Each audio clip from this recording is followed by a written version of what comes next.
గన్నవరం మాజీ MLA Vallabhaneni Vamsi arrest తర్వాత AP రాజకీయాల్లో కీలక పరిణామాలు అయితే తెరపైకి వస్తున్నాయి. వంశీ తొందరపడ్డాడని వైసీపీ నేతలే అసహనం వ్యక్తం చేస్తున్నారు. ఇప్పుడు కోర్టుల ద్వారా చూసుకుంటాం, ఇది కక్ష సాధింపు చర్యలను పైకి వైసీపీ అంటున్నా, వంశీతో సన్నిహితంగా మెలిగిన నేతలే ఈ కేసు విషయమై ఆయనతో అంటిముట్టినట్టుగా వ్యవహరిస్తున్నారు. ఫిర్యాదుదారుని బెదిరించి కేసు వెనక్కి తీసుకునేలా చేయడం, తర్వాత జరిగే పరిణామాలను అయితే వంశీ అస్సలు అంచనా వేయలేదని కూడా అంటున్నారు. అసలు వంశీకి ఇలాంటి ఆలోచన ఎందుకు వచ్చింది, ఎందుకు ఎగ్జిక్యూట్ చేశాడన్నది కూడా వైసీపీ పెద్దలకే అంతుపట్టడం లేదట.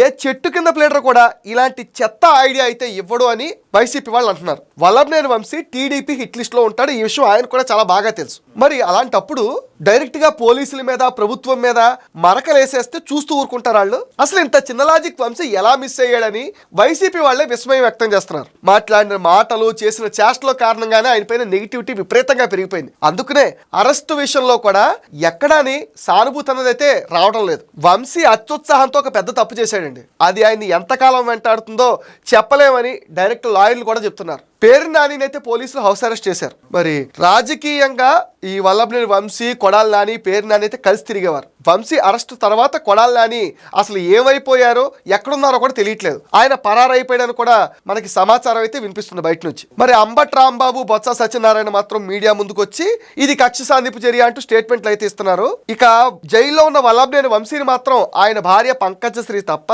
మిగతా వాళ్ళు ఎవరు కలవలేదు. వైసీపీ ఈ చర్యలు ఇవన్నీ చూస్తూ ఉంటే మనకి క్లియర్ గా అర్థమవుతుంది ఏంటంటే ఈ కేసులో వంశీ పైన వైసీపీ పెద్దలు కూడా చూసి చూడనట్టుగానే వ్యవహరిస్తున్నారనే విషయం అయితే క్లియర్ కట్ గా అర్థమైపోతుంది.